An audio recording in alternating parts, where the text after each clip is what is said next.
시간에 이렇게 아침 초창기도에 모이신 안양지역 의왕, 군포, 화천, 안양 네 지역이죠.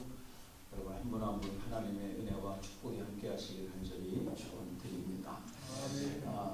찬양을 들으면서 참 마음이 뜨거워졌고요.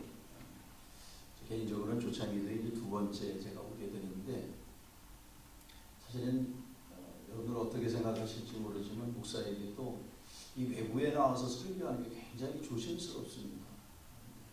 찬양을 들으면서 마음도 좀 안정이 되고 마음도 뜨거워지고, 찬양 인도해 주신 분, 특별히 연주해 주신 분 감사드립니다. 마음의 찬양을 들으면서 그런 생각이 나더라고요. 앞뒤좌우로 좀 인사를 하시면서 서로들 잘 아시죠? 예, 하나님이 당신을 기대하십니다. 하나님이 당신을 통해 일하시기 원하십니다.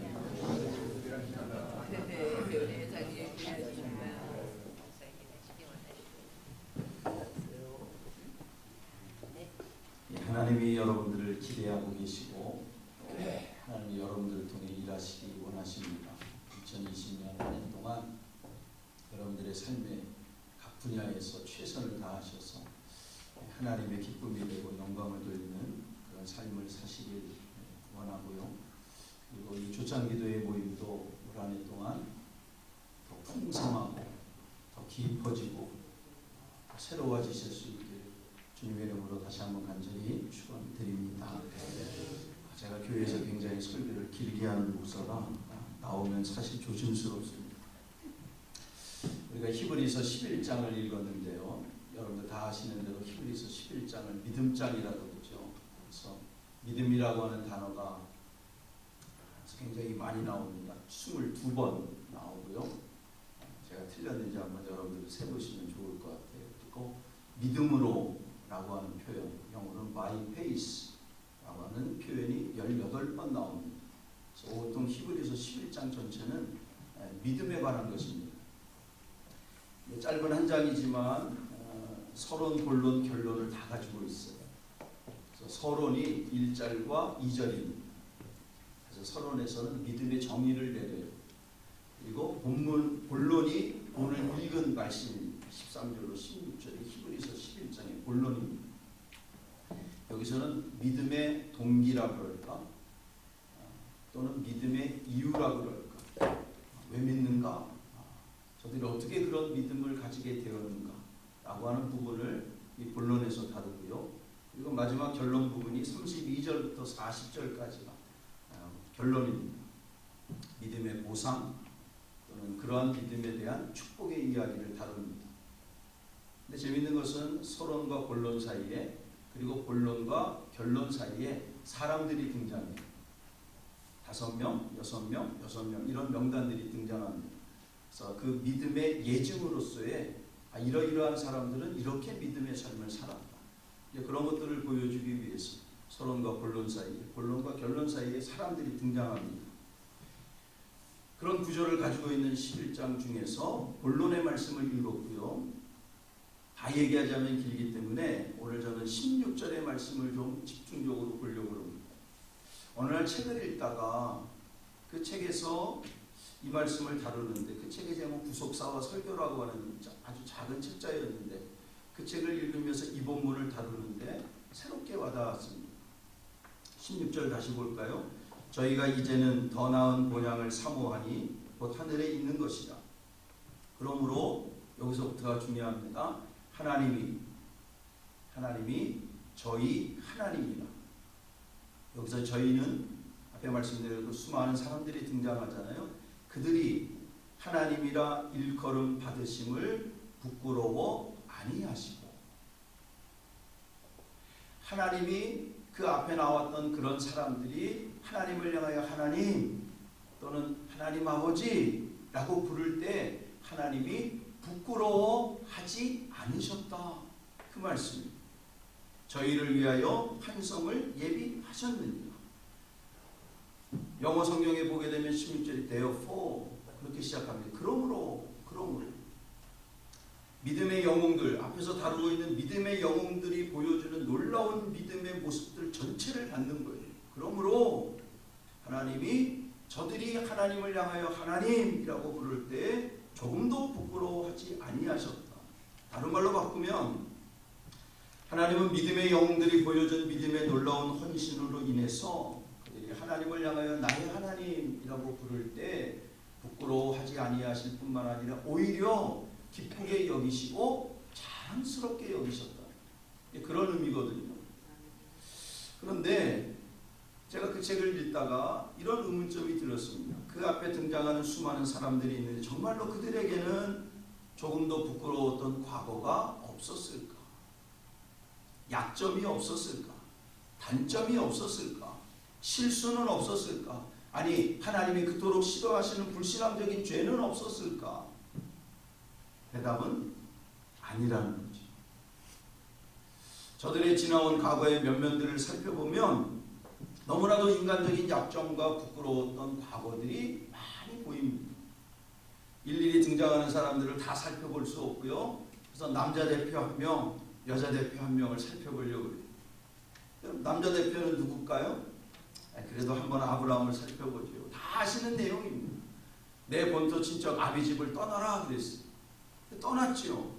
그런데 아쉽게도 그 하나님의 내 본토 친척 아비집을 떠나라고 하는 명령에 아브라함이, 그때는 아브라함이죠, 온전히 순종하지 못하고 누구를 데려갑니까? 조카 롯을 데리고 가요.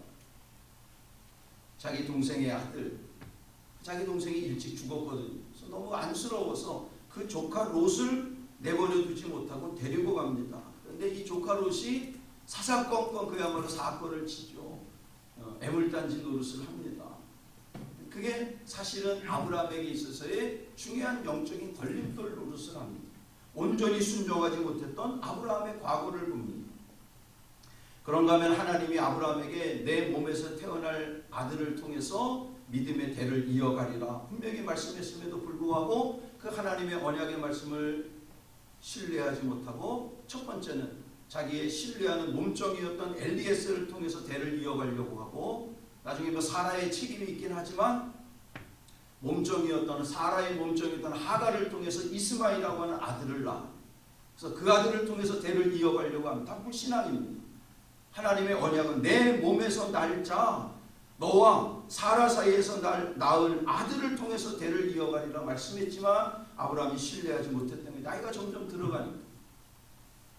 그런가 하면 가나안 땅의 기근으로 인해서 에집트로 내려가죠. 그 얘기도 다 합니다. 자기의 아내 사라를 뭐라고 불러요? 누나라고 불러요.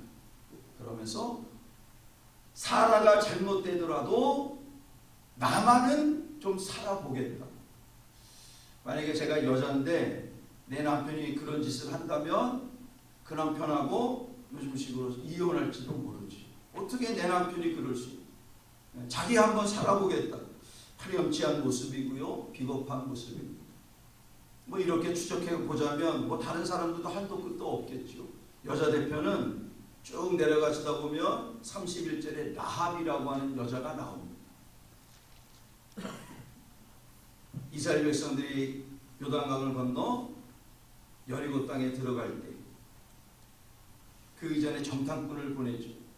그 정탐꾼을 살려주는, 그래서 여리고성에서 유일하게 하나님의 구원을 체험했던 여인이 라합입니다. 그래서 오늘 본문에 등장하는 31절. 그런데 그 라합의 직업이 뭔가요? 성경에는 기생 라합.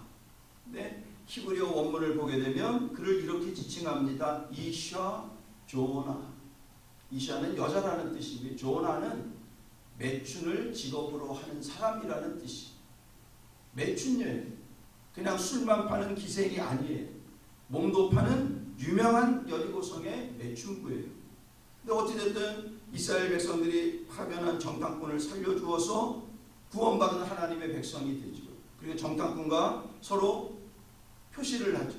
창문에 붉은 줄을 걸어놓습니다. 그러면 이스라엘 백성들이 여리고성을 침범했을 때 그 붉은 줄을 보고 라합의 집은 살려주죠.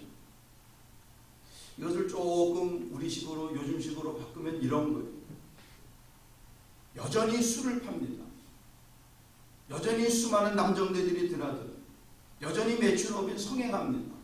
그런데 어느 날 라합이 자기 그 매춘업이 성행하고 있는 자기 집 창문에 붉은 십자가를 걸어요.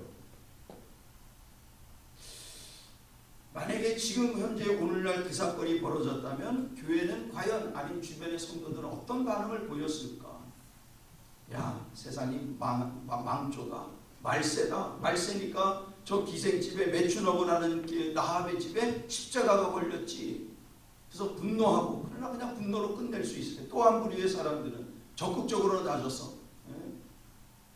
강제로 창문을 부수고 그 매춘업을 하는 라합의 집에 걸린 십자가를 떼어낼지도 모릅니다. 강제 철거할지도 모르죠. 법적으로 걸리겠죠. 어찌됐든 강제 철거하는 사람이 생길 수도 있고, 또 한 무리의 사람들은 야, 우리가 처리하지 말고 이거 법적으로 고발하자. 그래서 법정 소송으로 갈 수도 있겠죠. 여러분, 매춘부의 집에 걸린 십자가, 교회는 부끄러워할 수 있고요. 믿음의 사람들조차도 어떻게 매춘업을 하는, 여전히 매춘업이 성행하는 그 집에 십자가가 걸릴 수 있는가 분노할 것입니다. 또 이런 생각을 한번 해보시면 좋을 것 같아요. 우리가 다 여리고성 시민이에요. 가족들하고 아니면 잘 아는 동료들하고 여리고성에 길을 걸어가는데 마침 그 유명한 라합이 나타나서 아이 의원님 아니면 원장님 또 다른 직업군을 제가 잘 몰라서 목사님 예를 들면, 그런다면 어이구 라합 그러면서 반길까요?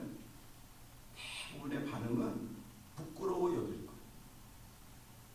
매춘으로 유명한 그 여인이 나를 알아본다는 거죠. 그거는 내가 거기 한번 갔을 수도 있고요. 부끄러워할 거예요. 마치 모르는 여자가, 좀 미친 여자가 나를 알아본다 그러면서 도망칠지도 몰라요. 그게 사람이지. 또 이런 생각을 할지도 모릅니다. 어디 감히 매춘부 주제에 나를 안다고 그럴 수도 있죠. 여러분, 그런 생각들을 한번 생각해 보시면서, 그럼에도 불구하고 우리가 기억해야 될 것, 그런 인간적인 약점과 너무나도 부끄럽고 수치스러운 과거의 그런 행적들을 가지고 있는 저들이지만, 그런 저들이 자신의 과거의 모든 것들을 내려놓고 하나님 앞에 믿음으로 돌아서서 하나님이라고 부를 때, 너는 매춘부였잖아, 너는 창녀였잖아, 너는 이러이러한 사람이었잖아, 너는 이토록 부끄러운 과거를 가지고 있었던 사람이었잖아. 그러면서 하나님이 그들이 부르실 때, 그들이 하나님을 부를 때 거부하거나 분노하거나 매정하게 대하지 아니하시고 오히려 기뻐 여기시고, 그게 오늘 본문의 핵심이고 제가 말씀을 드리고자 하는 핵심적인 말씀입니다. 여러분, 히브리서 기자는 말씀드린 대로 by faith, 믿음으로를 강조하지만 사실 우리가 보아야 될 것, 우리가 이 히브리서 11장을 통해서 읽어내야 될 것은 믿음으로라고 하는 히브리서 기자의 말씀 이면에 있는 by grace, 은혜로. 그럼에도 불구하고 그들이 믿음으로 하나님 앞에 돌아섰을 때 과거에 부끄러웠던 모든 것들을 다 내려놓고 그 모든 것들을 은혜로 덮으시고 받아주시는 하나님. 그래서 제가 첫 번째 원래 그 제목은 일컬음 받으심을 부끄러워 여기지 아니하시고, 사실 원래의 제목은 그것인데 너무 길어서 제가 믿음보다 큰 은혜라고 하는 제목으로 바꾸었습니다. 믿음보다 크신 은혜. 히브리서 기자는 계속 믿음을 강조하지만 그 믿음보다 크신 은혜, 우리의 과거의 그 어떤 것보다도, 우리의 열심보다도, 우리의 수고보다도, 우리의 열정보다도, 이 아침에 모이는 어떤 열정과 열심보다도 더 크신 그 은혜 때문에 저와 여러분 한 분 한 분이 오늘 이 시간에도 이 자리에 나와 하나님을 찬양하며 예배할 수 있는 줄로 믿습니다. 믿음보다 크신 은혜, 그 어떤 것보다 크신 은혜. 심지어 우리가 신약으로 넘어와서 마태복음 11장 19절에 보면 이런 말씀이 나와요. 인자는 와서 먹고 마시매 말하기를 보라, 먹기를 탐하고 포도주를 즐기는 사람이요 세리와 죄인의 친구로다 하니 지혜는 그 행한 일로 인하여 옳다함을 얻느니라. 심지어 예수님이 이 땅에 오셔서 공생애를 사는 동안 예수님이 들었던 호칭은 세리와 죄인들의 친구라. 그럼에도 불구하고 그것을 예수님이 부끄러워 여기신 적이 없다는. 누가복음 12장 4절에 보면 심지어 내가 내 친구 너희에게 말하노니, 12명의 정말로 자격 없는 그 죄인들을 향하여 예수님은 말씀합니다. 내 친구 너희에게 말하라. 자격 없는 그 12명의 죄인들조차 예수님은 그들을 친구라고 부르고 그들이 예수님을 친구처럼 여길 때에도 조금도 부끄러워 여기지 아니하십니다. 그게 우리 하나님이고 그분이 바로 우리 예수님입니다. 오늘 우리들의 모습은 어떻습니까? 오늘 이 땅의 교회와 성도들의 모습은 어떤가요? 너무나도 부끄럽고 수치스러운 모습들이 많습니다. 저도 목회를 하지만 인터넷에는 적잖은 목회자들의 부끄러운 모습들이 적나라하게 드러나고 있습니다. 무사람들로부터 인정받기보다는 배척을 당하는 것이 일반적인 요즘 교회의 모습과 성도들의 모습이 되었습니다. 부인할 수 없는 사실입니다. 그러나 우리가 마음속에 다시 한번 새기며 명심해야 될 것은 우리는 결코 우리 자신의 의로움이나 어떤 공로 때문에 하나님 아버지 앞으로 나아가는 것이 아니라는 사실입니다. 그럼에도 불구하고 우리의 약점, 우리의 과거의 실수, 허물 많은 것, 심지어는 하나님이 싫어하시는 죄 가운데 있을지라도 우리는 하나님 아버지의 무한하신 사랑과 은혜로 말미암아 바이 페이스가 아니라 바이 그레이스, 은혜 때문에 날마다 하나님을 찾을 수 있고 하나님께 부르짖을 수 있음을 기억해야 됩니다. 믿음보다 크신 하나님의 내 열정과 열심보다 크신 하나님의 오늘 우리에게 그 무엇보다도 필요한 것이 무엇일까? 겸허히 날마다 더욱 하나님께 무릎을 꿇을 것입니다. 다른 건 없는 것 같아요. 왜? 나의 모든 것보다 하나님의 크신 은혜 때문에 오늘의 내가 가능한 것이기 때문에 날마다 겸허히 어제도 무릎 꿇었지만 오늘도 더욱 하나님 앞에 무릎 꿇고 나아가는 것. 겸손히 하나님의 은혜를 구하는 것. 겸손히 그 은혜와 사랑을 묵상하고 또 묵상하는 것. 겸허히 그리고 더욱 깊이 그 은혜와 사랑에 감사하며 살아가는 것. 음악 용어에 라르고라고 하는 그 용어가 있어요. 그것은 느리고 풍성하게 연주하는 것. 요즘은 우리가 살아가는 이 대한민국이라는 실상은 느리면 안 되잖아요. 빠르고 좀 천박할지라도 남보다 앞서야 되고. 사실 이 땅의 교회들도 뭐 그런 것 같아요. 빠르게 성장해야 되고 천박하든 뭐하든 믿음이 얕든 어떻든 상관없이 그냥 무조건 많아져야 되고 빨라야 되고 빨라져야 되고 빠르게 급성장해야 되고. 제임스 패커라고 하는 분, 여러분도 많이 아시는 분일 거예요. 그분이 쓴 책 가운데 이런 제목의 책이 있습니다. 하나님께 진지함. 영어 원제목이 Taking God Serious. 뭐 직역하면 하나님 앞에 진지함을 가지고 가자. 뭐 이렇게 표현할 수도 있겠는데 하나님께 진지함. 그 책 내용 가운데 이런 내용이 있습니다. 사도적 저자들. 그러니까 초대교회의 지도자들이었던 그 사도적 저자들이 믿음을 말할 때 생각한 것은 무엇인가? 그것은 기독교 고유의 본질이라 여긴 바로 그것. 그 사도적인 믿음, 초대교회의 믿음에 있어서 기독교의 본질로 여겼던 것이 뭔가? 그것은 신앙과 행동을 겸비하여 신앙과 행동을 겸비하여 하나님이자 인간이신 주 예수 그리스도께 헌신하는 것이다. 그게 사도적 교회, 초대교회가 가지고 있었던 기독교 고유의 본질로 여겼던 신앙의 본질이었다는 신앙과 행동을 겸비하여 하나님이자 인간이신 주 예수 그리스도께 헌신하는 것. 과연 오늘 우리도 그리고 이 땅의 교회들도 목사도 이런 고유의 본질적인 기독교적인 신앙을 추구하며 살아갑니다. 그리고 그것을 제일로 여기는가? 아니 본질로 정말로 여기는가? 오늘 그리스도인의 삶이 예전과 같지 않은 이유가 무엇일까? 오늘날 교회의 영적인 영향력이 과거와 같지 않은 이유는 무엇일까? 오늘날 교회와 성도들의 삶에서 진정한 예수 정신과 삶을 찾아보기 어려운 이유는 무엇일까? 저는 그 책 제목에서 찾습니다. 하나님 앞에 진지하지 않다. 한번 이 아침에 여러분들이 깊이 한번 생각해 보시면 좋을 것 같아요. 나는 과연 하나님 앞에 진지한가? 하나님 앞에 나아감에 있어서 진지한가? 근데 진지하지 않은 것 같아요. 내가 원하는 은혜, 내가 원하는 축복, 내가 원하는 성공, 내가 원하는 어떤 것, 그거 그냥 받으면 좋고 이루면 좋은 것이지, 하나님이 과연 나에게 기대하는 것이 뭘까? 하나님이 나에게 바라시는 것이 뭘까? 하나님이 나를 통해서 이루고자 하시는 일이 뭘까를 깊이 있게 진지하게 생각해 보지 않는다. 진지하지 않기 때문에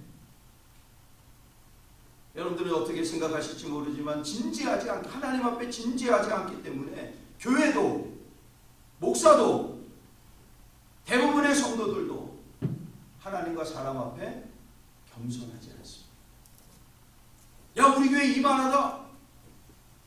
그게 자기 자랑일 수는 없잖아요. 나 이런 교회 다닌다. 나 이런 직분을 가지고 있다.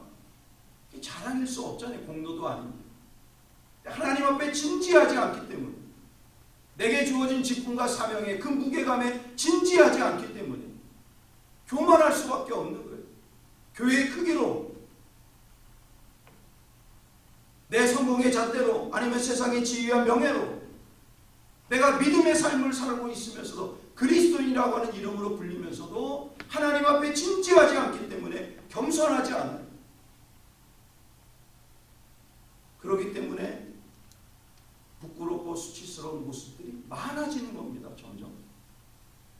결국은 교회 되기 실패하는 것, 교회다운 교회 되는 것에 실패하는 이유가 거기에 있는 것. 성도다운 성도로 사는데 실패하는 이유가 결국은 하나님 앞에 진지하게 나를 돌아본 적이 없어요. 최근에 읽은 책 가운데, 그게 사실 2016년도에 초판이 나왔던 책인데, 제가 최근에 읽었던 책이 다시 그리스도인 되기 라고 하는 제목의 책입니다. 여러분들에게도 꼭 권해드리고 싶습니다. 새로운 수도원 운동을 펼치면서 그 수도원 운동이 가지고 있었던 본질적인, 그래서 그리스도인의 본질의 삶을 추구하는 그런 의미에서 쓰여진 책이 다시 그리스도인 되기. 제가 그 책을 받아들이면 이런 거, 다시 목사 되기. 30여 년은 넘게 목회를 했지만 다시 목사 되기. 진짜 목사다운 목사 되는 거. 내가 평생을 예수 믿었더라도 다시 한번 하나님 앞에 진지하게 자기를 돌아보고 성찰하면서 다시 그리스도인 되기, 다시 교회 되기. 교회의 크기 뭐 그런 거 생각하지 말고, 세상 사람들이 우리 교회를 어떻게 보느냐 뭐 그런 것도 생각하지 말고, 하나님이 과연 우리 교회를 어떻게 생각하시는가, 하나님 앞에 진정으로 다시 한번 교회 전체를 성찰하고 돌아보면서 다시 교회 되기, 다시 그리스도인 되기, 다시 목사 되기, 장로님이라면 다시 장로 되기, 그런 마음으로 2020년 새해를 시작하면서 너무 무거운 말씀을 드렸는지 모르겠지만 한 해 한 해를 건너올 때마다 정말 쉽지 않다. 가슴 벅찬 어떤 뜨거운 마음보다는 부끄럽다, 수치스럽다. 이게 교회인가? 이게 목사인가? 이게 성도인가? 그런 자괴감이 들 때가 훨씬 많아요. 여러분들은 안 그러신지 모르겠습니다. 하나님 앞에 좀 더 진지하게 자신을 돌아보면서 나의 모든 것보다 크신 하나님의 은혜를 다시 한번 기억하면서 이 시간 십자가 앞에 우리의 모든 것들을 내려놓고 다시 한번 새 출발하는 저와 여러분 한 분 한 분 되실 수 있게, 이 조찬기도의 모임이 되실 수 있게 간절히 축원드립니다. 기도합니다. 자비하신 아버지 하나님, 새해가 되었습니다. 연도만 바뀌는 것이 아니라 진정 우리들 한 사람 한 사람 안에 오셔서 새로운 영을 부어주시고 새로운 은혜로 함께하여 주셔서 정말로 그리스도 안에서 새로운 피조물 되어 새해를 시작하고 새해를 살아갈 수 있도록 인도하여 주시옵소서. 나의 모든 것보다 크신 그 하나님의 은혜 앞에 다시 한번 무릎 꿇어 기도하면서 무엇보다도 하나님 앞에 진지하게 자신을 성찰하며 새로운 믿음의 삶을 다시 새로운 그리스도인 되어가는 저와 여러분 모두가 될 수 있도록 하나님 도우시고 인도하여 주시옵소서.